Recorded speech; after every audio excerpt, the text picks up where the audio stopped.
하나님 말씀 보겠습니다. 하나님 말씀 구약성경 이사야 58장 1절에서 12절까지 말씀입니다.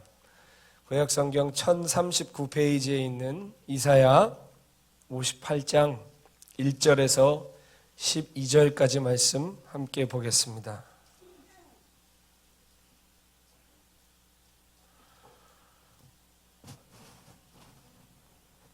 구약성경 1039쪽입니다. 이사야서 58장 1절에서 12절 다 찾으신 줄 알고 교독하시고요. 12절을 함께 읽겠습니다. 제가 먼저 읽겠습니다. 크게 외치라. 목소리를 아끼지 말라. 내 목소리를 나팔같이 높여 내 백성에게 그들의 허물을 야곱의 집에 그들의 죄를 알리라.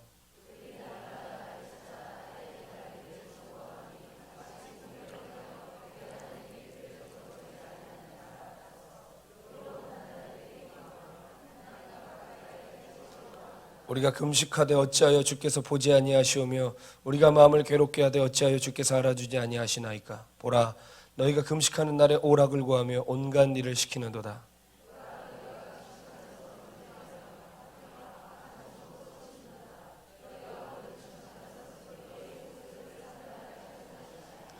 이것이 어찌 내가 기뻐하는 금식이 되겠으며 이것이 어찌 사람이 자기의 마음을 괴롭게 하는 날이 되겠느냐. 그의 머리를 갈대같이 숙이고 굵은 배와 재를 펴는 것을 어찌 금식이라 하겠으며 여호와께 연락될 날이라 하겠느냐.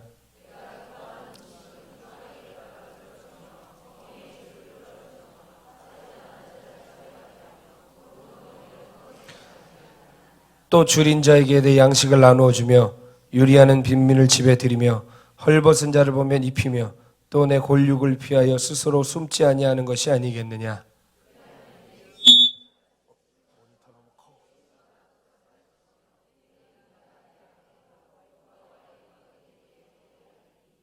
내가 부를 때는 나 여호와가 응답하겠고 내가 부르짖을 때는 내가 여기 있다 하리라. 만일 내가 제 겁니다. 만일 내가 너희 중에서 멍에와 손가락질과 허망한 말을 제하여 버리고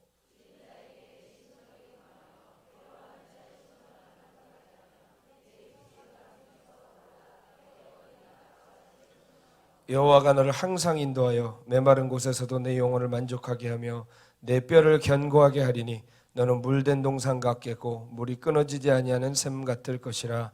내게서 날 자들이 오래 황폐한 곳들을 다시 세울 것이며 너는 역대에 파괴된 기초를 쌓으리니 너는 일컬어 무너진 데를 보수하는 자라 할 것이며 길을 수축하여 거할 곳이 되게 하는 자라 하리라. 아멘. 아멘. 할렐루야.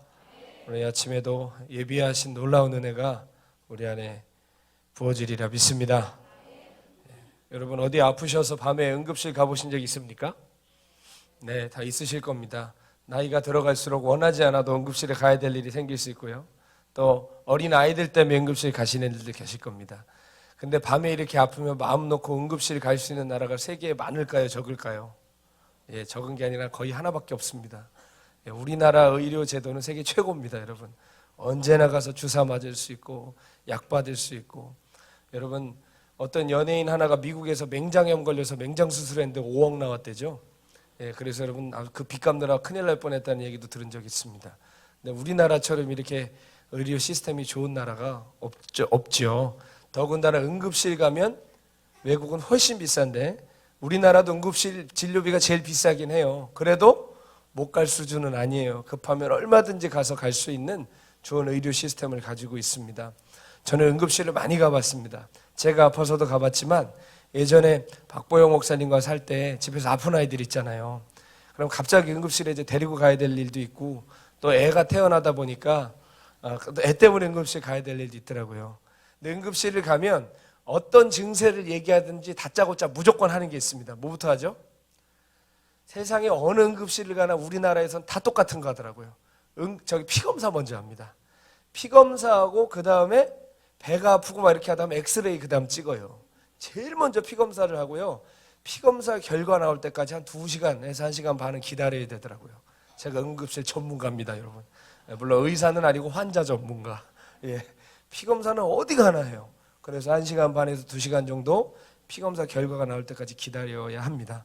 근데 재밌는 건요. 피검사를 하면 되게 놀랍죠. 우리는 그냥 빨간색 액체로밖에 안 보이는데 피에 정말 많은 인체의 정보가 들어있는 것 같아요. 몸에 무슨 문제가 있으면 피검사 먼저 하는 이유가 있더라고요. 염증이 있으면 피에 나타나요. 그렇죠? 우리는 모르는데 검사하면 나오나 봐요. 또 빈혈, 간, 췌장, 당뇨, 고혈압, 갑상선, 알레르기, 비타민 부족 다 나오더라고요. 왜 이렇게 잘하냐고요? 인터넷 찾아봤어요. 예. 온갖 걸 다 알아요. 그래가지고 이게 배 아파도 왜 아픈지 이해 가세요? 갑자기 통증이 와도 왜 아픈지 피 검사하면 웬만한 현상이 다 나오더라는 겁니다. 놀랍죠? 우리 몸에 있는 문제들이 우리의 피에 이렇게 다 새겨져 있고 나타나는 것입니다. 또 피가 어떤 기능을 하죠?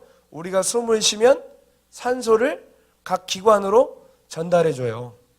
사람이 죽었다고 딱 병원에서 사망 진단을 내릴 때는 뭐가 멎으면 사람이 사망한 거죠? 심장이 멎어야 사망한 거예요. 저희 외할머니 돌아가실 때도 보니까 다 멎었어요. 모든 게 다 멎었는데 심장이 할머니가 너무 튼튼하셔서 숨이 늦게 끊어지시더라고요. 아니 의사가 그러시는 거예요. 이미 몸의 기능은 다 끝나고 식어가는데 아직 심장이 뛴다는 거예요. 근데 여러분 심장의 역할은 딴 거 없어요. 뭐를 하는 거죠? 피를 돌려주는 거예요.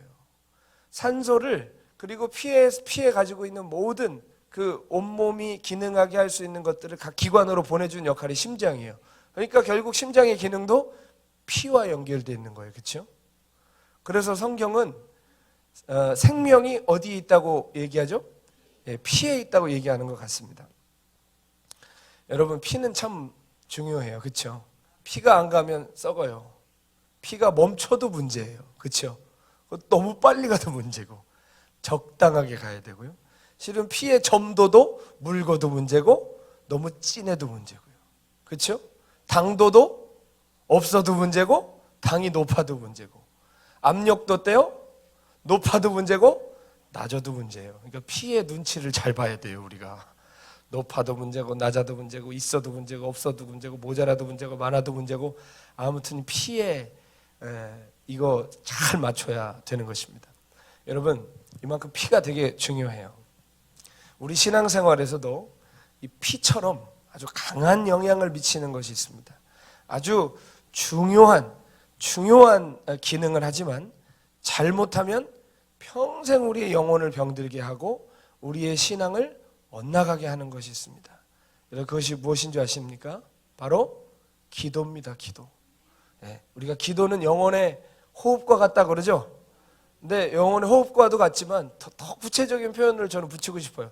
기도는 영혼의 피 같은 거예요. 영혼의 혈액 같은 거예요. 피가 산소를 모든 기관에 공급하듯이 기도를 통하여 우리 영혼에 호흡이 일어나고 생명이 공급됩니다. 여러분 제가 설교를 아무리 잘 준비해도 기도로 성령의 능력이 나타나지 않으면 이건 그냥 말씀 풀이에 지나치지 않는 거예요. 우리가 찬양을 해도 마찬가지고 교회에서 어떤 사역을 해도 마찬가지고 실제로 우리의 신앙생활의 모든 영역을 활성화시켜주는 것이 무엇입니까? 기도입니다. 기도. 기도 없는 신앙은 죽은 신앙이에요. 종교생활 되는 거예요. 우리가 해왔기 때문에 제가 설교도 할 수 있어요.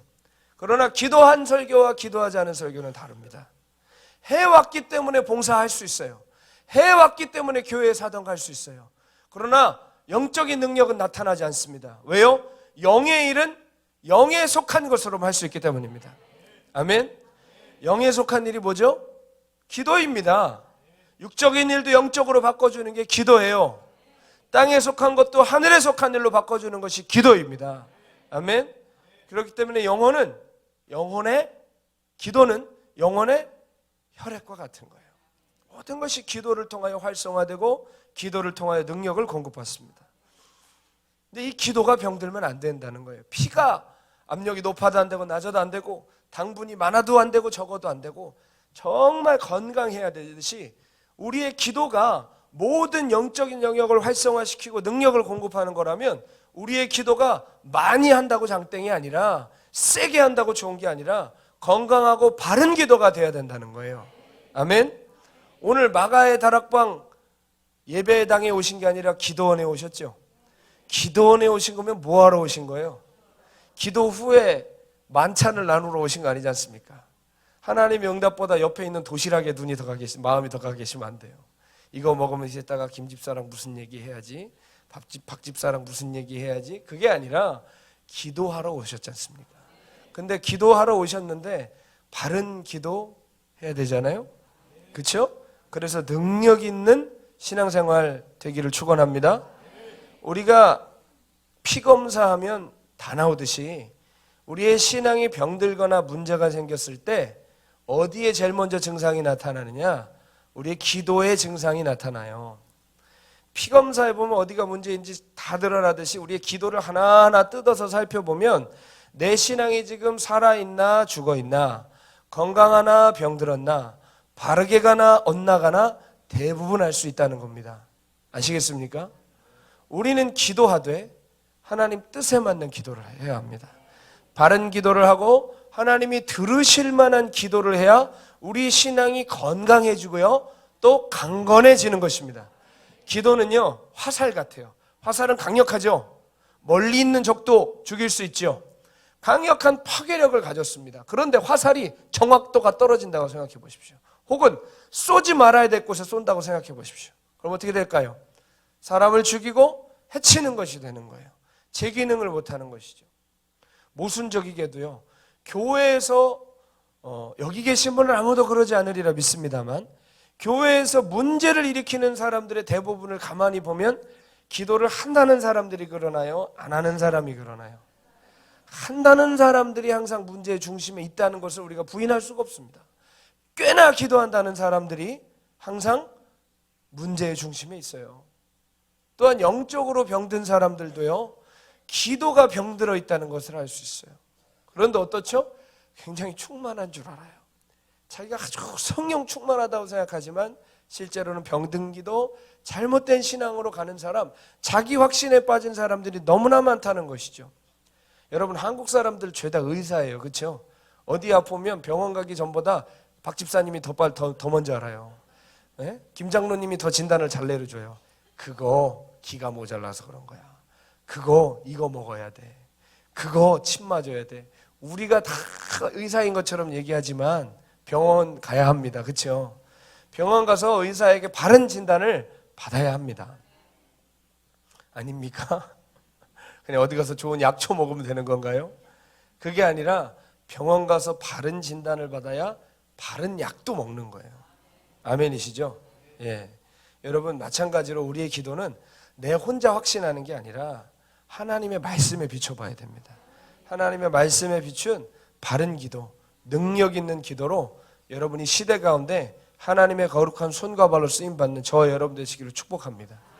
한국교회가 지금 침몰하는 배처럼 이렇게 기울고 있는 이유는요, 우리의 엇나간 기도도 한 몫을 했습니다. 한국교회는 기도하는 교회였어요. 아시죠? 한국교회가 세계에 남겨줄 유산, 세계를 향해 가르쳐줄 것은 기도의 유산입니다. 지금도 세계교회는 한국교회가 기도하는 교회라고 알고 있어요. 여러 가지 기도 중에 여러분, 통성 프레이어도 있습니다. 통성 프레이어가 뭐죠? 실제로 고유 명사로 만들어졌다니까요. 통성 기도라고. 한국인들 스타일로 주야 하고 부르짖는 기도. 세계 어디 가나 이렇게 기도하는 기도가 없어요. 어디나 이런 기도는 한국밖에 없습니다. 어젯밤에 조지훈 목사님도 그러셨지요. 한국 사람들 마음에 한이 있어가지고 기도할 때 그냥 안 한다고. 주여 부르는데 거의 뭐 죽여 하는 것처럼 그냥 정말 속에 있는 걸 쏟아내면서 뭐 한풀 듯이 기도하는 한국 사람들의 그 저력 있는 기도 문화가 있습니다. 그런데 여러분, 기도를 정말 많이 했습니다. 산과 들마다 기도원이 있고요. 지금도 우리 이 마가의 다락방 뒷산에서는 밤에 특별히 목요일 금요일에는 한겨울에도 개구리가 사는 것처럼 와글와글와글와글 기도 소리가 있습니다. 물론 이제 다른 곳에 기도의 불들이 많이 꺼지고 있다는 안타까운 소식들이 있는데요. 그런데 여러분, 우리가 그런 수십 년 동안 기도의 나라로서, 기도하는 교회, 기도하는 나라로서 이렇게 세계 교회 가운데 알려졌지만 어떤 기도를 했는지 그 제목과 동기를 가만히 살펴봐야 합니다. 솔직히 말해보죠. 우리의 기도가 하나님 나라와 의를 구하는 기도가 많았나요? 이기적이고 자기중심적인 기도가 많았나요? 네, 기복적인 기도가 참 많았어요. 정한수 떠다 놓고 비나이다 비나이다 하는 것처럼 내 자식 잘 되게, 내 남편 잘 되게, 우리 집안 잘 되게, 우리 성공하게 다 나에게 향해 있는 그런 기도가 너무나 많았어요. 잘못된 목사들이 잘못된 말씀을 가르쳐서 할 수 있다 하면 된다, 해보자 하면서 기도하면 무조건 다 된다, 네가 뭘 기도하든 다 된다 하면서 믿음이라는 것을 마치 그냥 최면 걸듯이 혹은 우리가 밀어붙이면 다 되는 것처럼 그것이 믿음인 것처럼 가르쳤습니다. 그게 믿음의 기도라고 했지만 실은 뜯어보면 샤머니즘적인 것도 많았습니다. 성공주의적인 번영주의적인 기도가 많았습니다. 그러니까 어떻게 될까요? 뭐와 유가, 기독교가 뭐와 손을 잡게 될까요? 자본주의랑 손을 잡는 거예요. 이해하십니까? 자본주의의 끝은 뭐예요? 성공과 번영이란 말이에요. 성공과 번영과 손을 잡는 거예요. 그렇다고 여러분, 제 말은 기도가 무슨 사회주의랑 손을 잡아야 된다는 얘기가 아니라 기도는 하나님 나라의 기도가 돼야 되는 거예요. 아멘. 그런데 이 세상의 이데올로기와 세상의 가치, 세상의 가치라고 할 것도 없어요. 우리 마음이 그걸 원하잖아요. 부자 되기 원하고, 잘 되기 원하고, 풀리기 원하고, 편하기 원하잖아요. 그런 기도를 하고 그러다 보니까 잘 살아보세랑 또 맞아 들어가는 거예요. 이게 왜 우리 기도가 잘 살아보세거든요. 그러니까 나라가 번영했습니다. 여기까지 일으키는데 기독교가 한몫을 했고 기독교의 교회가 한몫을 했습니다. 근데 동시에 어떤 일이 벌어졌죠? 교회도 돈의 권세에 맥을 묻히게 됐어요. 성공과 번영을 위한 기도와 그 추구를 위한 기도를 하다 보니까 교회도 그렇게 됐단 말이에요. 초대교회는 음과 금은 얻지만 나사렛 예수의 이름이 있었습니다. 그러나 우리는 은과 금은 얻었지만 나사렛 예수의 이름은 잃어버린 그런 교회가 되어버리지 않았나 돌아보자 이 말입니다. 여러분, 기도가 말씀의 통치를 받지 않으면 이렇게 변질되는 것이에요. 물 떠다 놓고 비는 치성과 다름 없어지는 거예요. 선앙당에 가서 비는 것과 일반이 되는 것입니다. 그러므로 반드시 우리의 기도는 하나님의 말씀의 다스림을 받아야 하는 줄 믿습니다. 하나님 나라에 속한 기도가 되어야 하는 줄 믿습니다. 오늘 말씀으로 우리의 기도를 조명해 봐야 해요. 말씀으로 기도를 진단하고 왜 우리의 기도가 지금 죽어가고 있는지, 왜 우리의 기도가 지금 엇나가고 있는지 살펴봐야 합니다. 그래서 우리의 죽은 기도가 되살아나야 합니다. 기도를 하되 응답받는 기도를 해야 합니다. 기도를 하되 바른 기도를 해야 합니다. 그래서 기도 응답 받고 나서도 교만하여지고 자고하여져서 하나님께 유기되고 버림받는 성도, 버림받는 교회 되지 않아야 하겠습니다. 여러분, 첫 번째 기도 진단서를 제가 오늘 내려드리겠는데, 첫째, 기도의 믿음의 기도를 되찾으셔야 됩니다. 따라하겠습니다. 믿음의 기도를 되찾자. 여러분, 이 자리에 다 그러신 건 아니지만 기도를 항상 하시되 병든 기도를 하시는 분이 있습니다. 자꾸 죽어가는 기도를 하는 분이 있습니다. 여러분, 우리의 신앙이 죽어갈 때 가장 먼저 일어나는 증상이 기도가 죽어가는 것이에요. 이상합니다. 신앙이 비리비리해져도 주일날 교회 와요, 안 와요? 아침에 눈이 떠지고요, 가서 어린이부 교사도 하고요, 가서 재정부 개수도 다 하고요, 할 것 다 합니다. 예배도 다 드리는데 뭐가 없어요? 우리의 신앙에 충만이 없어요. 충만이 없는데 뭐가 제일 문제냐? 기도가 없어요. 여러분, 기도는 가장 영적인 행위예요. 보세요. 여러분, 찬양을 막 하다가 찬양이 엄청 은혜스러워요. 그럼 찬양을 하다가 갑자기 뭐가 나와요? 갑자기 하품이 나와요? 뭐가 나와요? 막 찬양하다 너무 은혜스러우면 나도 모르게 갑자기 기도가 막 나오잖아요. 그래요, 안 그래요? 여러분, 말씀을 듣다가 은혜 있는 말씀이 있으면 뭐가 나와요? 기도가 되잖아요. 이상하죠? 기도는 깔때기예요. 기도의 깔때기에 이게 영적인 것들이 모아져서 우리의 영혼을 변화시키기 시작하는 거예요. 아멘. 그러므로 무릎만 탁 치고 나가는 말씀이 많은 깨달은 것 같지만 기도로 이어지지 않으면 아무 소용이 없는 거예요. 아멘입니까? 찬양이 아무리 멋들어지고 악기를 아무리 잘해도 기도가 죽게 하는 찬양은 죄송합니다만 그건 영을 울리는 찬양이 아니라 혼만 건드리다 끝날 수 있어요. 반드시 우리의 모든 영적인 행위는 기도의 심장을 다시 움직이게 해야 합니다. 자, 그럼 반대로 얘기해서 뭐가 죽으면 다른 모든 게 기능을 못하는 거예요? 기도가 죽으면 안 되는 거예요. 아멘? 기도가 죽으면 우리의 찬양도 의미가 없어지고 말씀 듣는 것도 마음밭이 갈아엎어지지 않으면 잡초만 무더기로만 나고 끝나는 거예요. 아시겠습니까? 제가 원치 않지만 아프리카에서 농사를 져봤는데 분명히 무, 깻잎 이런 것만 심었는데 심지 않은 게 더 많이 나요. 뽑았는데 또 나요. 아니 누가 밤에 와서 심나 봐요. 계속 나 계속 나. 근데 재밌는 건 같이 자라면 나중에 이만큼 자랐을 때 무도 보이고 깻잎도 보이고 해야 되는데 뭐밖에 안 보여요? 잡초밖에 안 보여요. 근데 우리 마음이 그래요. 이상하죠. 거룩한 것은 관리를 안 하면 힘을 못 써요. 근데 악한 건 그냥 둬도 막 자라납니다. 그 밭이 돼버려요. 아시겠습니까? 여러분, 우리가 예배에 앞서 10분 전, 15분 전, 30분 전에 와서 기도해야 하는 이유가 무엇입니까? 우리의 마음밭을 기경하지 않으면 찬양이 자리 잡을 시간이 없는 거예요. 말씀이 우리 안에 제대로 뿌리 납기도 전에 잡초밭이 돼버리는 것입니다. 아시겠습니까? 농사 짓기 전에 그래서 봄에 농부들이 하는 게 뭐예요? 땅부터 갈아엎지 않습니까? 땅 갈아엎고 그 위에 뿌리듯이 우리의 심령이 기도로 날마다 갈아엎어져야 되는 줄 믿습니다. 근데 우리의 기도가 죽으면, 우리의 기도가 병들기 시작하면 우리의 신앙의 모든 영역에 적신호가 들어오기 시작합니다. 왜 그렇게 되느냐? 주로 그렇게 되는 이유 중에 하나는 기도 응답이 자꾸 늦어지면 그렇게 될 수 있어요. 그러면 어떻게 되느냐? 믿음의 기도가 아니라 자꾸 바램의 기도로 변질돼요. 기도를 점점 안 하게 되거나 해도 아주 습관적으로 염불하듯이 그냥 중얼중얼 하다 갑니다. 믿음의 기도는 뭐고 바램의 기도는 뭘까요? 믿음의 기도는 말 그대로 될 줄을 믿고 기도하는 거예요. 여러분, 될 줄 믿고 기도하면 우리의 기도가 어떻게 될까요? 중얼거릴까요? 간절할까요? 간절하게 하죠. 힘이 있죠. 끊이질 않죠. 매일 올라오죠. 아침에도 하고 저녁에도 하죠. 그런데 여러분, 우리의 기도가 항상 하자마자 응답되면 좋겠는데 하자마자 응답이 되나 안 되나요? 우리 하나님은 대부분 안 그러실 때가 많아요. 여러 이유가 있어요. 금 나와라 뚝딱, 금 나와라 뚝딱 우리가 기도할 때마다 이루어지면 우리는 되먹지 못한 인간 됩니다. 기도를 통하여 하나님 우리를 하나님 거룩한 형상으로 변화되기를 원하시기 때문에 때로는 기도 응답을 더디게 하시는 거예요. 근데 이게 우리의 속을 타게 합니다. 기도 응답이 더디니까 어때요? 이게 마음이 어려워지는 거예요. 옆 사람은 해결받았다는데 나는 아직 깜깜한 거예요. 옆 사람은 간증하는데 나는 아무것도 모르겠는 거예요. 그럼 우리 안에서 뭐가 어떤 현상이 일어나기 시작하느냐?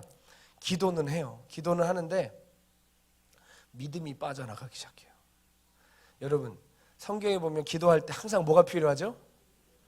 예수님이 사람들 문제를 해결해 주시고 기적이 나타날 때 항상 있었던 게 뭐죠? 항상 확인하셨던 게 뭐죠?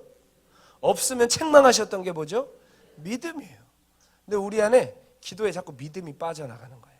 여러분, 다 그런 건 아닌데 그런 분들이 계시기 때문에 제가 진단을 내려드리는 것입니다. 믿음의 기도에서 믿음이 빠져나가요.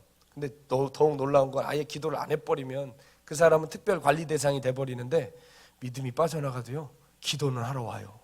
엉덩이도 막 흔들고 고개도 흔들고 이게 습관적으로 하는 거예요. 이게 무서운 거예요. 습관이 붙는다는 게. 그런데 우리 안에 뭐가 없어요? 믿음이 없어요. 믿음이. 그러다가 여러분 꼭 기억하셔야 돼요. 기도가 하는데 뜨겁게 기도에 불이 붙었어요. 그런데 갑자기 앞에서 목사님이 안수 기도를 해준대요. 그럼 나가서 머리를 디밀어야 될까요? 계속 기도해야 될까요? 계속 기도해야 되는데 우리는 어때요? 자꾸 신비스러운 걸 바라봐요. 일단 머리를 들이밀고 손을 얹어주시면 신비스러운 현상이 나타날 거라고 생각하는데 실은 여러분 진짜 여러분 내가 먼저 기도를 뚫지 않으면 누가 뚫어줘요 이거를. 그렇지 않습니까? 내가 노력하지 않는데 누가 내 기도를 대신해 줘요. 안 그렇습니까? 여러분 우리의 기도가 먼저 이루어져야 됩니다. 거기에 영적 지도자들이 해주는 기도가 힘을 더해주는 것이지 여러분 우리가 뜨겁게 기도해야 합니다. 자, 믿음이 빠져나가요. 기도에서 믿음이 빠져나가는데 우리가 기도는 계속해요. 근데 행위만 남아요.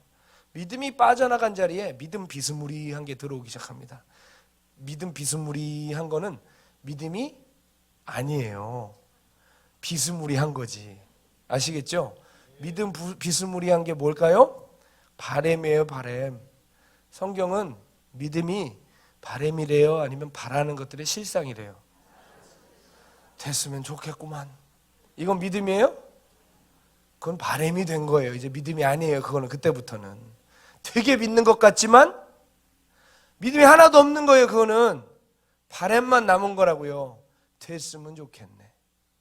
했으면 좋겠네. 이루어주셨으면 좋겠구만. 이렇게 되는 거예요. 될 줄 믿는 것이 믿음이에요. 능력 있는 기도는 믿음의 기도입니다. 하늘의 문을 여는 것은 믿음으로 하는 기도예요. 그런데 믿음 빠져나간 자리에 믿음 비스무리한 바램이 들어가 있으니 어떻게 되겠습니까? 기도하되 자리만 지키고 앉아있는 거예요. 고개도 흔들고 엉덩이도 흔들고 손도 흔들고. 우리 기도 포즈가 있지 않습니까? 포즈는 제가 시비 걸지 않겠어요. 그런데 믿음이 없으면 안 돼요. 알겠죠? 중얼중얼 거리는데 습관적으로만, 이게 그냥 습관적인 행위만 남는 거예요. 학습된 동작만 반복하는 거예요. 믿음은 다 잃어버리고. 여러분, 우리는 우리 기도가 믿음에 의한 기도가 되어야 할 줄로 믿습니다. 다시 기도를 제자리에 돌려놓아야 돼요. 기도는 믿음 아래에서만 능력 있게 역사할 수 있어요. 여러분, 바램은요 믿음의 계모입니다. 계모. 예? 여러분, 요즘은 물론 새 어머니들도 다 너무 좋으시지만 옛날에 우리 동화책 보면 항상 악역은 누가 맡아요?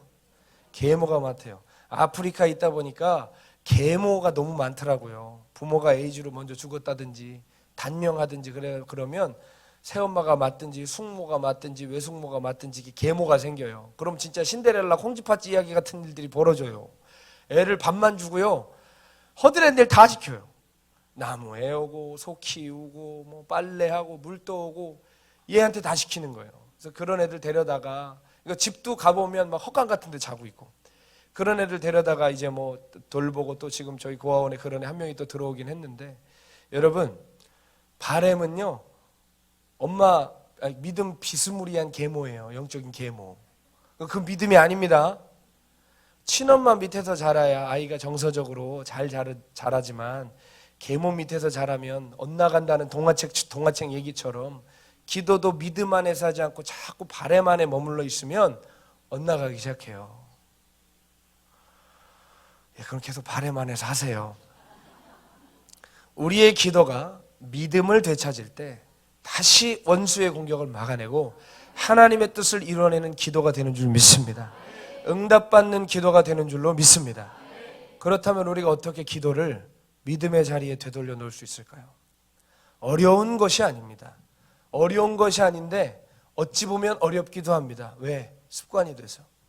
우리가 응답이 자꾸 안 되는 상황이나 처절한 환경이 아니라 주님을 바라보는 눈이 뜨일 때 믿음이 다시 일어나요. 성경은 예수님을, 히브리서는 뭐라고 이야기하죠? 믿음의 주요 온전케 하시는 이인 예수를 바라보자. 세번역 성경에 보니까 믿음의 창시자시요 또 완전하게 하시는 예수님을 바라보자 하거든요. 그건 무슨 말이에요? 창시자라는 건 뭐예요? 믿음이 내 안에서 나온다는 거예요? 주님이 주신다는 거예요? 주님께로부터 온다는 거예요. 다시 말해 우리에게 믿음을 주시고 그 믿음을 완전하게 하시는, 누구를 바라보자? 예수님을 바라보자는 거예요.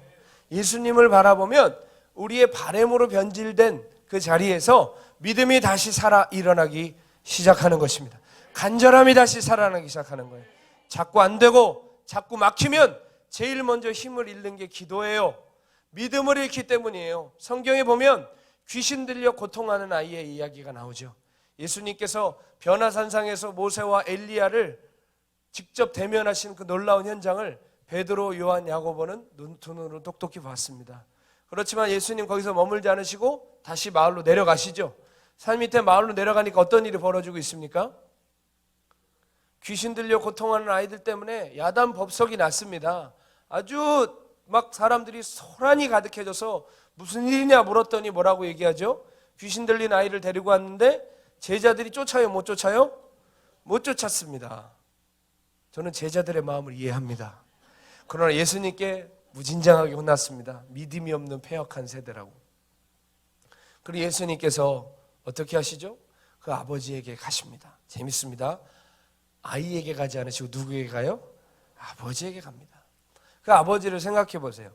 얼마나 많은 의사들을 찾아가 보고 영적이라는 사람들을 얼마나 많이 찾아가 봤겠습니까?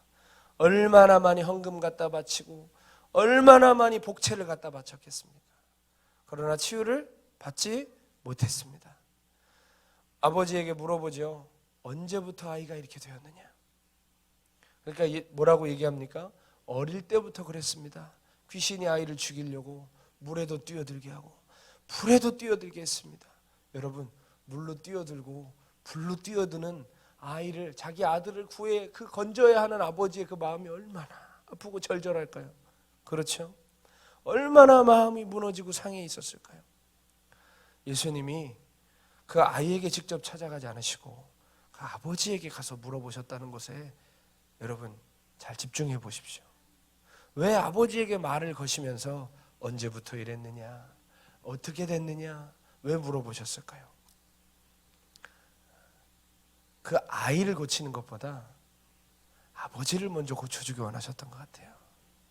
아버지에게 그런 질문을 하니까 아버지 마음에 바램으로 변질된 죽은 믿음의 고백이 나오죠. 뭐라고 얘기합니까? 하실 수 있으면 좀 도와주십시오 라고 얘기를 해요. 이건 믿음이에요? 바램이에요? 왜요? 너무 많이 실패를 했어요. 너무 많이 헛발질을 했어요. 너무 응답을 오랫동안 받지 못했어요. 마음이 상해 있는 거예요. 예수님은 그 마음을 치유하기 원하셨던 것 같아요. 주여, 하실 수 있으면 좀 도와주십시오. 영어 성경에 보니까 if가 붙더라고요. if가 뭐죠? 만약에 좀 할 수 있으면 좀 도와달라고. 바램과 푸념만이 남아 있었습니다. 그때 주님 뭐라고 말씀하십니까? 단호하게 말씀하십니다. 아들아, 내가 네 마음을 안다, 그것이 아니라 단호하게 뭐라고 그 마음에 속이고 있는 영에게 이야기하십니까? 할 수 있거든이 무슨 말이냐? 만약에가 무슨 말이냐? 믿는 자에게는 능치 못할 일이 없느니라. 아멘. 그 말씀이 죽었던 이 아비의 믿음을 다시 살리기 시작했어요. 안 되는 아들이 보이는 게 아니라 누가 보이는 거죠? 주님이 보이기 시작하는 거예요. 그러자 어떤 기도를 올리게 됩니까? 주여, 내가 믿나이다. 내가 믿나이다. 나의 믿음이 없는 것을 도와주십시오. 그렇게 기도를 하니까 예수님이 그제서야 그 아들을 보고 뭐라고 명령하십니까? 이 말 못하게 하고 이 말하지 못하게 하는 이 더러운 귀신아, 내가 너에게 명한다. 그 아이에게서 나가고 다시는 들어오지 말지어다. 그러니까 그 아이가 깨끗해지지 않습니까? 여러분, 실은 예수님의 기도로 치유받은 사람은 그 아들이 아니라 그 아버지도 치유받은 것입니다. 아버지의 죽은 믿음이 살아나자 다시 그의 기도가 살아나고 그 믿음의 기도는 하나님의 역사를 보게 됐던 것입니다. 여러분, 응답이 더디십니까? 기도가 잘 안 됩니까? 답답하십니까? 여러분, 그렇다고 해서 가만히 계시면 안 됩니다. 습관적으로만 기도하시면 안 됩니다. 정신을 차리지 않으면 믿음의 자리에 바램이 치고 들어옵니다. 푸념이 들어옵니다. 더욱 간절하게 매달리고 주님 바라보셔야 돼요. 안 그러면 믿음 잃어버립니다. 주님을 바라보셔야 돼요. 옆 사람 바라보면 시험 들어요. 왜 쟤는 되는데 나는 안 되나? 왜 저 사람은 응답받는데 나는 안 되나? 그게 아니라 하나님의 때를 믿고 믿음의 주요 온전케 하시는 예수님을 바라보시길 바랍니다. 습관적으로 몸 흔들고 막 여러분, 그 행위가 여러분의 기도를 속이지 않게 하십시오. 우리의 마음은 죽어있고 믿음은 죽어있는데 습관적으로 행위적으로 하는 것이 기도했다고 생각하시면 안 되는 거예요. 분명하고 간절한 기도하셔야 됩니다. 아프리카에서 초식동물이 육식동물의 공격에서 살아남는 법이 뭔지 아십니까? 대드는 거예요. 여러분, 그거 아세요? 등을 보이면 죽어요. 등을 보이면 쫓아와서 목덜미를 문단 말이에요. 오히려 머리를 딱 지켜들고 뿔을 딱 앞세우고 돌진하고 대들면 육식동물도 피하고 도망갑니다. 사랑하는 여러분, 마귀에게 등을 보이지 마세요. 끝까지 기도로 돌진하고 기도로 밀어붙이셔야 돼요. 우리의 기도는 반드시 응답됩니다. 여러분, 댐에 언제 수문이 열리죠? 아무 때나 문 여나요? 물이 차야 열리는 거예요. 물이 차면 어마어마한 물이 쏟아져 내려와서 전기도 만들어내고 가뭄으로 메마른 땅을 적시는 거예요. 우리의 기도도 차야 역사합니다. 차기 전에 문 열지 마세요. 차기 전에 문 열면 아무 일도 안 일어나요. 또 여러분, 실수하지 마셔야 될 게, 물 채우다 거기다 돌 던져서 집어넣지 마세요. 이 물통에다가요, 지금 물이 한 3분의 1밖에 안 남았죠. 여기다가 돌 넣으면 어떻게 될까요? 수위가 올라가요. 물이 차는 것 같이 보이지만 그건 물 차는 게 아니라 돌 차는 거예요, 여러분. 아시겠습니까? 푸념과 바램으로 기도하면 돌 차는 거랑 똑같은 거예요. 절대로 수문 열리지 않아요. 아시겠습니까? 믿음으로 기도를 채우시기를 바라요. 오늘 간절하게 믿음을 가지고 기도할 때 하나님의 역사가 하나님의 때에 나타나게 될 줄로 믿습니다. 다니엘의 기도 아시죠? 21일 기도 막 이런 거 아시잖아요, 그렇죠? 그게 어떤 배경의 역사죠? 다니엘이 기도할 때 실은 응답이 이미 하나님으로부터 출발했어요. 가브리엘 천사에게, 그렇죠? 가브리엘 천사의 손에 들려서 기도 응답이 이미 출발을 했는데 어떤 일이 벌어져요? 하늘의 군대가, 바사 군대가, 마귀 군대가 그 기도를 응답을 막습니다. 왜일까요? 기도에는 응답에는 뭐가 들려 있어요? 하나님의 뜻과 하나님의 비밀이 들어있다는 거예요. 아멘? 그러니까 여러분, 오늘 기도하실 때 내 개인의 문제 해결에만 집착하지 마시고 하나님의 뜻을 알려달라고 기도하세요. 여러분, 하나님의 뜻이 한 사람에게 풀어지면 어떻게 될까요? 하나님의 비밀한 계시와 비밀한 지식이 한 사람에게 깨달아지면 어떻게 될까요? 그 사람이 황무지에서 꽃을 피우기 시작하는 거예요. 저주받고 원망하는 인생에서 씨앗을 뿌린 인생이 되는 거예요. 하나님의 뜻을 깨달았기 때문이죠. 하나님의 뜻과 비밀한 계시가 가브리엘의 손에 들려 출발했는데 이게 풀어지면 큰일 나거든요. 그러니까 누가 막아요? 마귀가 막는 거예요, 그거를. 그래서 가브리엘이 와서 뭐라고 얘기합니까? 출발했는데 마귀가 막아서 내가 대체하고 있다가 하나님이 보내신 미카엘 천사가 와서 이거 길을 뚫어줬다. 그래서 내가 이제야 오게 된 것이다 하면서 비밀한 일들, 앞으로 되어질 일을 다니엘에게 다 풀어놓지 않습니까, 여러분? 여러분, 기도가 더뎌진 것은 그만큼 거기에 담겨있는 하나님의 뜻이 있기 때문입니다. 아멘? 우리가 기도할 때 하늘에서 전쟁이 벌어지는 거예요.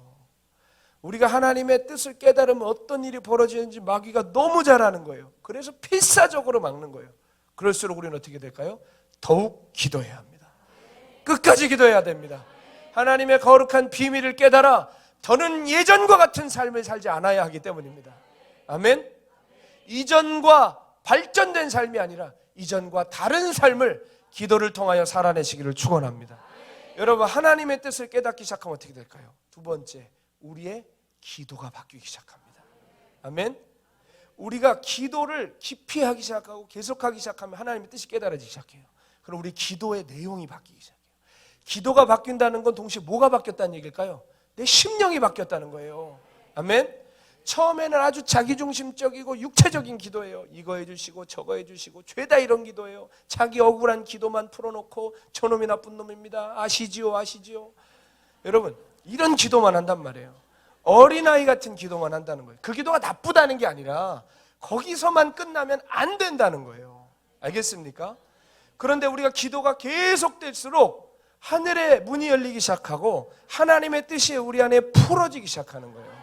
그럼 어떻게 되죠? 용서의 기도가 나오고, 내려놓는 기도가 나오고, 회개하는 기도가 나오고, 순종하겠다는 기도가 나오고, 결단하겠다는 기도가 나오는 것입니다. 여러분, 실은 기도의 가장 첫 번째 관역은 내가 돼야 되는 거예요. 내 문제에 쏘지 마세요. 저놈에게 쏘지 마세요. 나한테 쏘아야 돼요, 기도는. 환경보다 다른 사람보다 우리가 바뀌어야 역사가 일어나는 거예요. 기도는 결국 상황을 바꾸는 것이 아니라 나를 바꿔야 돼요. 내가 바뀌면 어떻게 될까요? 환경을 바라보는 이제 이해가 달라지는 거예요. 저주받고 망한 게 아니라 하나님의 뜻이 여기 있었구나라는 걸 발견하게 되는 거예요. 남들은 다 왼쪽으로 가는데 하나님의 뜻을 발견했기 때문에 홀로 오른쪽으로도 갈 수 있는 거예요. 황무지와 광야 한복판에서도 살 수 있는 거예요. 아멘? 세상과 타협하지 않는 거예요. 그럼 결국 우리의, 여러분, 기도의 내용이 나를 위한 기도에서 남을 위한 기도로, 나의 번영을 위한 기도에서 하나님 나라의 부흥을 위한 기도로, 나의 일을 위한 기도에서 주의 일을 위한 기도로 바뀌기 시작하면서 어떻게 될까요? 우리는 이제 하나님의 역사에 동참하는 사람이 되는 것입니다. 옛날에는 치성드리고 그냥 그 앞에서 비나이다 비나이다 하듯이 내 삶에만 집중되어 있던 기도가 하나님의 뜻에 맞춰질 때 하나님의 역사에 참여하는 사람이 된다고요. 여러분, 그거 아십니까? 하나님의 뜻을 깨달으면 우리의 기도가 바뀐다고 했는데, 여러분, 응답하시는 것도 하나님의 뜻이지만 응답하지 않으시는 것도 하나님의 뜻에 있는 거예요. 여러분, 하나님 예스만 하셔야 되나요? 그건 여러분 기계죠. 그렇죠, 우상이죠. 여러분, 따라합시다. 응답하지 않으시는 것도 응답이다. 거절하시는 것도 응답이다. 아멘? 근데 우리는 기도를 언제까지 해요? 네라는 얘기를 받아낼 때까지, 알았다는 얘기를 받아낼 때까지 합니다. 여러분, 하나님이 예스 하셔도 응답이고요, 기다려라 하는 것도 응답이고요, 안 된다 하는 것도 응답이에요. 예스 하실 때 그것은 우리에게 감사를 주고요, 기다려라 하는 것은 인내를 주고요, 안 된다라고 얘기하는 것은 순종을 줍니다. 다 우리에게 유익한 것들이에요. 그리고 예스 하시든 기다리라 하시든 노 하시든 우리가 아멘 할 수 있는 것은 우리가 우리의 주권이 하나님께 있음을 고백하는 것이고, 우리가 하나님의 백성이라는 것을 고백하는 거예요. 그런데 우리의 중심이 바뀌지 않으면 예스를 받아내야만 하는 거예요. 우리가 하나님과 씨름하는 거예요. 하나님을 하나님으로 믿는 게 아니라 우상으로 만들어서 받아내려고만 하는 거예요. 여러분, 어쩌면 우리의 기도가 여전히 응답되지 않는 이유는 하나님의 뜻을 깨닫지 못한 채 여전히 우리의 기도가 기초적인 수준에 머물러 있기 때문일 수도 있습니다. 다 그런 건 아니지만 혹시 그런 분들은 오늘 말씀 앞에 바른 진단을 내리시고 하나님의 뜻에 합당한 기도를 올리시기를 바랍니다. 하나도 스스로의 심령은 변하지 않으면서 예스만 받아내려고 하시는 그런 망령된 기도에서 벗어나셔야 합니다. 그러므로 우리의 기도는 믿음의 기도여야 할 뿐만 아니라 변화되는 기도여야 합니다. 응답하신 기도도 감사하지만 거절하신 것도 감사, 장미꽃도 감사하지만 장미꽃 가시도 감사, 노라고 말씀하셔도 주님의 뜻이 이루어지이다 라고 고백할 수 있는 하나님의 참 백성들 되시기를 축원합니다. 예수님 우리에게 기도를 가르치실 때 뭐라고 말씀하셨죠? 하늘에 계신 우리 아버지요, 이름이 거룩히 여김을 받으시옵고 나라가 임하시고 뜻이 하늘에서 이루어진 것 같이 땅에서도 이루어지다. 누구 뜻이 이루어지다? 하늘의 뜻이, 내 뜻이 아니라. 아멘. 주기도문은 너희는 기도를 이렇게 하라라고 기도를 가르쳐 주신 거잖아요. 근데 주기도문의 핵심 내용은 무엇이냐? 하나님 나라 임하소서예요. 하나님 뜻 이루어지게 하소서. 아멘. 예수님 기도에 대해서 또 마태복음 6장의 주기도문 이후에 뭐라고 말씀하세요? 너희는 이방 사람들처럼 중언부언하지 마라. 자, 한 번 더 흉내 낼까요? 엉덩이 흔들고 막 이렇게 하고 다 좋아요. 행위가 문제가 아닌데 뭐예요? 믿음 없이 중언부언한 말은 뭐냐면 주문 외우듯이 한 말 계속 반복하는 거 있잖아요. 중얼중얼 주문 외우는 거.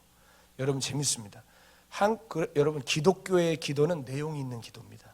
아시죠? 분명한 기도를 하는데요, 이슬람 사람들이 하는 기도나 불교가 하는 기도는 뭘까요? 주문이에요. 주문. 나미아부타불 관세음보살이 뜻을 아는 사람이 있을까요? 없어요. 그냥 하는 거예요. 그거 주문 외우는 거라고요. 남묘호랭객교 하는 거란 말이에요. 그거 1000번 하고 10,000번 하면 복 들어온다. 이게 기도예요? 주문이에요? 주문이란 말이에요. 여러분, 이방 사람들이 하는 우상 숭배자들이 하는 것처럼 기도하지 말고 너희는 그렇게 기도하지 말아라. 공중나는 새도 드레핀 백합화도 내가 먹이고 입힌다. 아멘. 너희는 뭘 먹을까? 무엇을 마실까? 무엇을 입을까? 걱정하지 말아라. 그런 거 놓고 땅에 속한 것으로 구하지 말아라. 먼저 하나님의 나라와 하나님의 의를 구하라. 그래야만 이 모든 것을 너희에게 더하시리라. 아멘. 오늘 우리 기도의 제목이 바뀌는 은혜가 있기를 바랍니다. 뜻없이 주문외우듯이 하는 기도가 아니라 분명한 기도하시기를 바랍니다. 성경에도요, 방언 기도할 때 입으로 방언으로 해도 마음으로 기도해야 된다고 했습니다. 아멘? 여러분, 방언 기도 저는 방언 기도 많이 하시기를 축복합니다. 저도 방언 기도 많이 하는데요, 방언 기도 하다가 우리가 딴 생각할 때 많아요. 그렇죠? 그래 안 그래요? 왜요? 방언의 특성상 뭔 얘기하는 건지 내가 알아요, 몰라요? 모릅니다. 성경도 얘기해요. 방언은 입으로는 얘기하지만 자기가 무슨 얘기하는지 모른다. 네. 그러므로 나는 입으로도 기도하고 마음으로도 기도한다. 바울이 그랬잖아요. 그렇죠? 그러니까 우리가 마음으로 계속해서 집중해서 방언으로 기도하지만 하나님께 기도를 올려야 돼요. 자칫하면 여러분, 우리가 이게 이방인의 기도로 변질될 수 있습니다. 아멘입니까? 여러분, 우리가 정말 우리의 기도가 아무리 위대하고 대단한 걸 구하는 것 같지만 우리 안에 우리의 욕심, 나의 나라, 나의 영달, 이런 것들이 얼마든지 섞일 수 있어요. 제가 예전에 기도할 때 하나님 이런 말씀하신 적이 있었습니다. 새벽에 하나님께 기도하는데 하나님께 그 당시에 20대 초반에 막 열정 넘칠 때, 하나님, 나에게 세계를 주세요. 나에게 열방을 주세요. 나에게 민족을 주세요. 막 그렇게 굉장히 사이즈 큰 기도를 했었습니다. 세계를 다니는 막 사람 되고 싶고 막 그랬으니까. 근데 여러분, 뭐가 되고 싶다는 것에는 실은 하나님을 위해서 한다고 하지만 내 야망과 내 욕심이 들어갈 가능성이 아주 농후합니다. 그 새벽에 막 그렇게 기도하고 가만히 묵상하고 있는데 주님이 이렇게 저에게 말씀하신 적이 있었어요. 열방을 달라고, 세계를 달라고 기도하는데 내 종아, 너는 천하는 구하는데 천하보다 더 큰 것은 구하지 않는구나. 그러시더라고요. 천하보다 더 큰 게 뭐죠? 한 영혼인데, 그게 저의 인생에 굉장히 큰 영향을 미친 주님의 말씀이었어요. 너는 천하는 구하는데 천하보다 더 큰 것은 구하지 않는구나. 와, 내가 정말 야망이 충만한 기도를 드렸구나. 저는 그래서 지금도 기도할 때 감히 천하를 다 주십시오 이런 기도 안 합니다. 인천을 주십시오 그런 기도도 못 합니다. 성남동을 주십시오, 버겁습니다. 주님, 저에게 맡겨주신 마가의 다락방과 마가의 다락방 우리 교인들 생명다해 사랑하게 해주시고 이들을 천국으로 인도하게 해주십시오. 선교사 갈 때요, 주여 아프리카를 주옵소서. 이거 안 됩니다, 여러분. 아프리카를 왜 줘요 나한테 주님이. 주여 케냐를 주옵소서. 그것도 과분해요.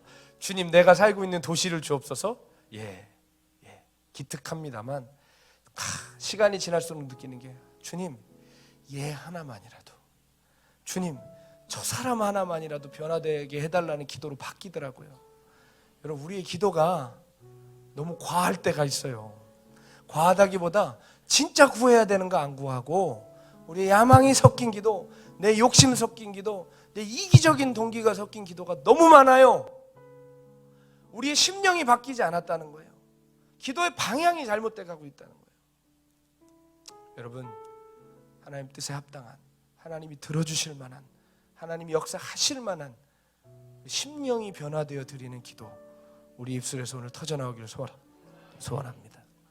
마지막 셋째, 기도 진단 세 번째, 따라합시다. 묶인 것을 풀어야 기도도 풀린다. 여러분, 우리는 기도로 묶인 것을 풀려고 합니다. 맞습니다. 기도는 묶인 것을 풉니다. 근데 아이러니하게도요, 성경은 뭐라고 얘기하냐, 네가 풀어야 기도도 풀린다라고 말씀하실 때가 있습니다. 예수님 뭐라고 하셨어요? 네가 예물 가지고 예배드리러 성전으로 가다가 너 형제랑 다툰 것이 생각나더냐? 그럼 어떻게 하래요? 먼저 가서 형제랑 풀고 와서 예배드려라. 아멘? 여러분, 그런 구절들이 성경에 상당히 많습니다. 기도만 한다고 능사가 아니에요. 여기 지금 제가 첫째, 둘째, 셋째, 지금 제가 잘 안 하는 대지 설교를 하는데, 첫째, 아까 뭐라고 그랬어요? 믿음의 기도를 해야 된다. 여기 지금 병든 믿음 가진 분들 계세요. 그런 분들은 오늘 믿음의 기도로 일어나셔야 돼요.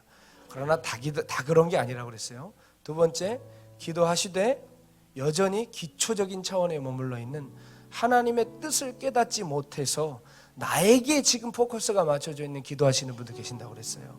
그런 분들도 오늘 기도가 바뀌시기를 축원합니다. 그리고 세 번째, 기도 응답이 자꾸 안 되는데 그 이유가 자꾸 내가 먼저 풀고 기도해야 되는데 기도만 해서 풀려고 하는 사람이 있다는 거예요. 이해하십니까? 오늘 우리가 읽은 본문을 보면요, 하나님께서 우리에게 아주 중요한 영적인 원리를 가르쳐 주세요. 58장 1절에 보면 너희는 목소리를 아끼지 말고 소리치라는 거예요. 가서 정신 차리게 소리치라는 거예요. 내 목소리를 나팔같이 높여 내 백성에게 그들의 허물을, 야곱의 집에 그들의 죄를 알리라. 2절 말씀, 그들이 날마다 나를 찾아 나의 길 알기를 즐거워함이 마치 공의를 행하며 그의 하나님의 규례를 저버리지 아니하는 나라 같아서 의로운 판단을 내게 구하며 하나님과 가까이 하기를 즐거워하는도다. 이게 그런다는 거예요? 그러는 척한다는 거예요? 그러는 척한다는 거예요. 하나님이 비꼬는 거예요, 이스라엘의 믿음을. 우리 식으로 말하면 너희가 아침부터 부산 떨고 일어나서 마가의 다락방에 올라오고 손을 흔들고 엉덩이 흔들며 고개 끄덕거리며 기도하고 하루에 아침 저녁으로 말씀 듣고 유튜브 찾아다니면서 마지막 때를 분별하는 것처럼 난리 법석을 떨면서 하나님께 가까워 보이고 마지막 때를 준비하는 것 같고 너희가 신부 흉내를 내지만 그렇다 아니다? 아니라는 거예요, 여러분. 3절에 보십시오. 사람들이 따집니다. 하나님께 우리가 금식했는데 어찌하여 주께서 보지 아니하십니까? 우리가 마음을 괴롭게 하여 하는데도 어찌하여 주께서 알아주지 아니하십니까? 오히려 따지죠. 우리 식으로 말하면 그렇게 기도했는데 왜 응답 안 하냐는 거예요. 그렇게 기도했는데 왜 나는 아직도 깜깜하냐는 거예요. 주님 뭐라고 하십니까? 너희가 금식하는 날에 뭐 한대요? 오락을 구하며 온갖 일을 시킨대요. 이 말은 여러분 잘 보세요. 금식과 기도는 같은 거 아시죠? 실은 기도의 가장 격렬한 기도가 뭐예요? 목숨 걸고 하는 기도가 뭐예요? 금식 기도죠. 그러니까 금식을 기도라고 똑같이 생각하시면 되는 거예요. 아시겠죠? 너희가 뭔가 기도 제목을 갖고 와서 마음 잡고 기도를 한다고 하면서도 뭐 한다고요? 오락을 즐기고 온갖 일을 시킨다는 거예요. 사람들에게. 아시겠습니까? 여러분 혹시 여러분이 해야 될 것을 남에게 밀어놓고 와서 하는 기도는 하나님이 기뻐하지 않으시는 기도일 수 있어요. 알겠습니까? 영적으로 살겠다고 하면서 남에게 피해를 끼치고 누를 끼치는 것은 하나님이 기뻐하시지 않는 행위일 수 있어요. 아멘?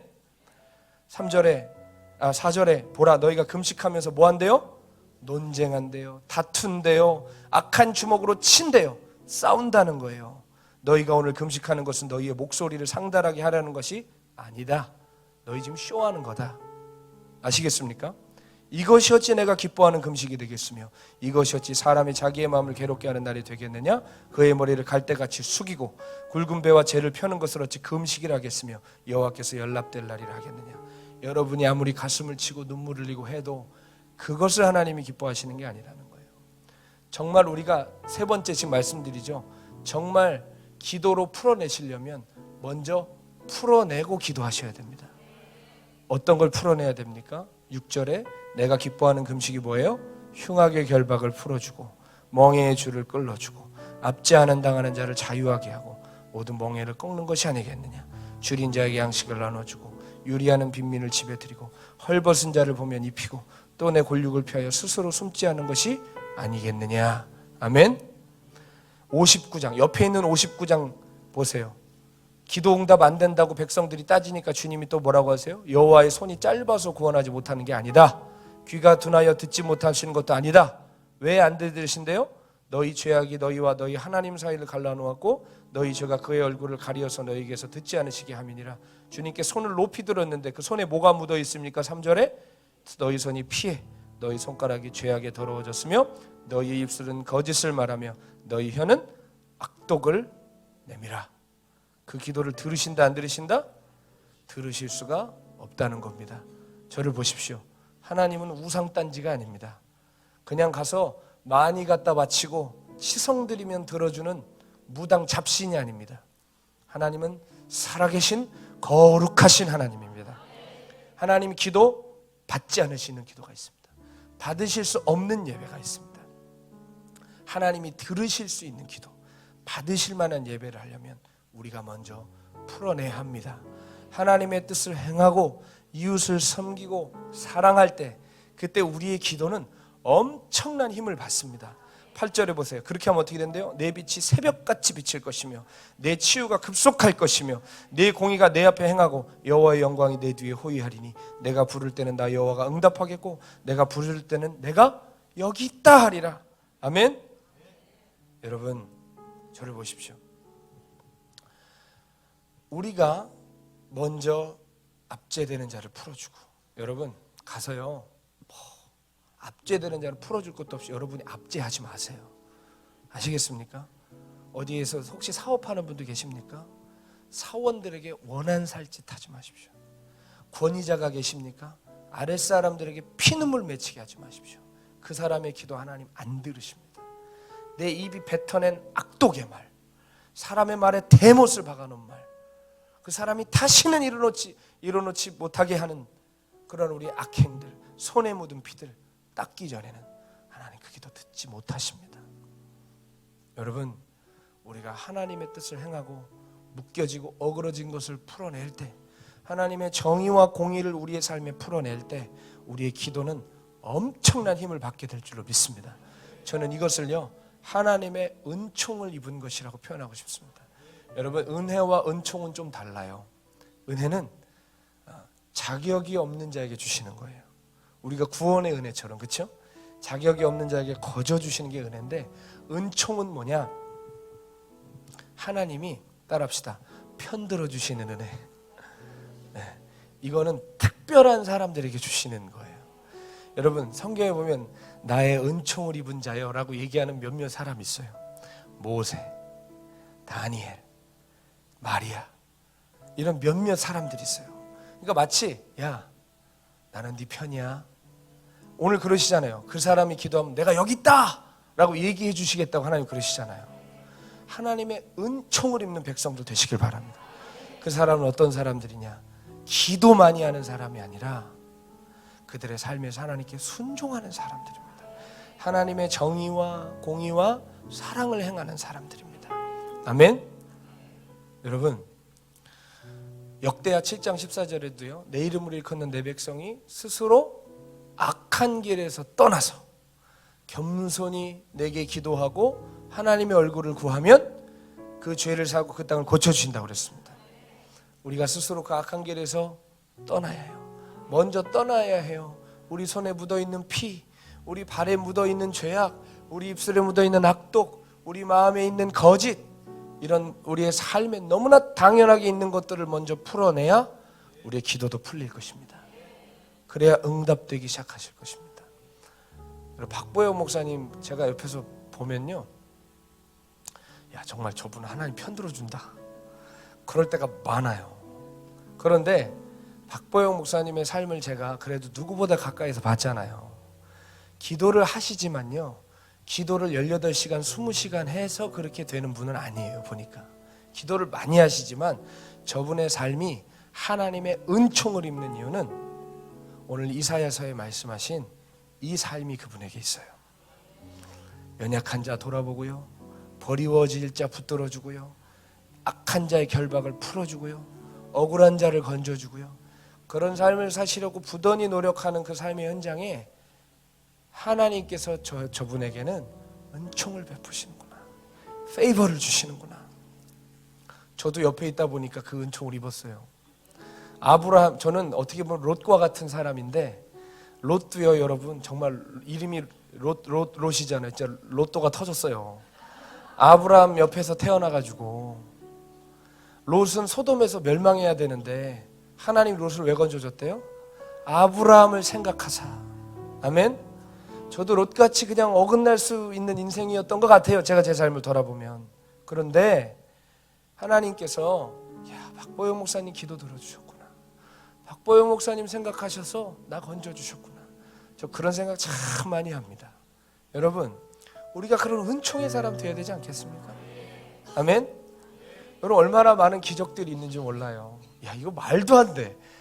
요즘 실은 마가의 다락방이 많은 어려움에 처해 있습니다. 여러분 기도해 주셔야 돼요. 그런데 무슨 믿음이 드냐면, 그래 하나님이 날 보고는 안 도와주실 것 같은데, 제가 박보영 목사님이 마음을 많이 힘들어하신다는 얘기를 듣고 문자를 보냈어요. 목사님 제가 지금까지 오면서 하나님 말도 안 되게 목사님 편들어 주시는 거 제가 직접 다 봤습니다. 이번 일도 기적같이 지나갈 겁니다. 목사님 나는 믿습니다. 그래서 힘내세요. 제가 이렇게 보냈거든요. 그렇다고 우리가 잘 돼. 그게 아니라 하나님이 하시는 일을 보려면 우리가 뭐 해야 돼요? 기도하게 되는 거죠. 여러분 옆에 있는 이 에어컨 언제 생긴 줄 아세요? 재미있는 얘기 해드릴까요? 2005년인가 마가의 다락방이 첫 집회를 시작했어요. 그때는 몇 명 앉아있지도 않았는데 대집회라고 시작했는데 여름 집회였거든요. 근데 그 여름 집회가 에어컨 없이 했어요. 그러니까 더웠어요, 안 더웠겠어요? 무지막지하게 더웠어요. 진짜 아직도 기억나요. 이 양복 겉옷까지 땀으로 다 젖었어요. 그런데 에어컨 살돈이 우리에겐 없었답니다. 그래가지고 여름 집회를 그렇게 이끌어가고 있는데 갑자기 어떤 기적이 생겼냐? 캐나다에서 전화가 온 거예요, 목사님께. 그래서 뭐라고 했냐면 혹시 옛날에 한일은행에서 거래를 했었냐고 물어보더래요. 그래서 목사님 난 안 했다고, 한일은행 같은 데서 안 했다고. 그러니까 아니라고, 분명히 박보영 이름으로 몇 천만 원이 한일은행에 있다는 거예요. 근데 그 당시에는 여러분 지금 한일은행 있어요, 없어요? 없어졌어요. IMF도 없어졌어요. 한일은행은 망했어요. 뭔 일이냐고 물어보니까 이분이 캐나다에 계신 분인데 캐나다에 있는 자기 친구 중에 지금 우리은행이죠. 우리은행에 아주 큰 높은 자리에 있는 분이 있대요. 근데 그분이랑 얘기를 하다가 은행에, 여러분 그거 아시죠? 잔고가 남았는데 오랫동안 안 찾아보면 그게 은행으로 들어가요. 그러는데 잔고를 수천만 원 남겨놓는 사람은 아무도 없대요. 그냥 해봐야 몇만 원인데 그런 돈들은 있어야 그만 없어야 그만이기 때문에 은행으로 몇 년 있다가 들어간답니다, 안 찾아가면. 그런데 이상한 사람이 하나 있다고 그러더래요. 뭐냐 그랬더니 몇 천만 원을 넣고 수십 년을 안 찾아가는 사람이 있다. 그래? 이렇게 하는데 이름도 특이해. 박보영이라든가 이러더래요. 그런데 이분이 박보영 목사님 집회를 참석했던 분이었대요. 이상해가지고 연락을 했는데 목사님이 그런 기억이 없더래요, 아무리 생각해도. 그래서 본인이 가지 않으시고 그 당시에 우리 방주교회 전도사님을 우리은행 동인천 지점으로 보냈어요. 그래서 갔더니 어떻게 오셨나 그랬더니 20몇 년 전에 해놓은 돈 찾으러 왔다 그러니까 웃더래요. 그래서 이름 뭐냐 이렇게 다 찾아보니까 갑자기 눈이 갑자기 동그래지더니 지점장실로 들어가더래요. 그러더니 지점장이 좀 이따 뛰어나오더랍니다. 그러더니 갑자기 VIP석으로 모시더니 아 그럴 거 아니에요. 이거 어떤 사람인데 몇십 년 동안 찾아가지도 않아요. 이게 얼마나 푼 돈이면. 근데 봤더니 당연히 그 당시에는 푼 돈이라고 생각하니까 기억도 안 하는 거 아니겠습니까? 목사님 회심 전에 원래 부자셨으니까. 그래가지고 VIP실에 들어갔더니 이게 맞더래요. 확인해봤더니. 그래서 그거를 찾아와가지고 에어컨 산 거예요. 이 에어컨이 그때 거예요. 여러분, 그런데 가만히 생각을 해보시더니 그러더라고요. 가만히 있어봐. 내가 옛날에 서울에 흑석동에 살 때 우리 집 앞에 한일은행이 있었는데 내가 거기다 돈 몇 푼 맡겨놓은 기억이 있다는 거예요. 돈 몇 푼이 몇 천만 원이에요. 근데 예수님 믿고 나서 다 털어버리고 없는 셈 치고 사신 거예요, 그냥. 근데 생각해 보세요. 그게 왜 그때 갑자기 발견되냐고요. 왜 그때 전화가 오냐고요. 여러분, 이게 바로 하나님의 은총 입은 사람들의 삶에 나타나는 기적들이에요. 아멘. 이것뿐만이 아니라 참 옆에서 보면서 진짜 말도 안 돼, 그런 게 진짜 너무 많거든요. 그런데 이상하게 저도 그런 삶을 따라하고 있더라고요. 여러분, 그러니까 까마귀 따라가면 까마귀의 삶을 사는 거고 은총을 입은 자의 삶을 따라가면 은총 입은 삶이 되는 거예요. 여러분, 하나님의 은총은 누가 입습니까? 사람들에게 은총을 베푸는 자. 아멘. 그런 사람들은 하나님이 들어주세요. 편 들어주신다고요. 아멘. 여러분, 오늘 우리의 병든 기도 다시 한번 주님 앞에 일어나기를 원합니다. 믿음 없이 푸념만 늘어놓는 기도가 다시 한번 주여 믿습니다, 내 믿음 없음을 도와주십시오 라고 일어나는 기도가 되어야 할 줄 믿습니다. 또한 이기적이고 내 자신에게만 향해 있던 기도가 하나님의 비밀한 뜻을 깨달아 하나님과 동역하는 기도가 되기를 원합니다. 또한 하나님의 그 마음을 알아서 압제당하고 억울하고 피눈물 흘리는 사람들을 도와주고 그뿐만 아니라 내가 그런 가해자라면 내 손에 있는 피를 씻고 내 입에 있는 악독을 버리고 화해하고 용서를 빌면서 하나님의 은총을 입는 거룩한 기도하는 백성 되시기를 주 예수님의 이름으로 축원합니다. 같이 우리 기도하실까요?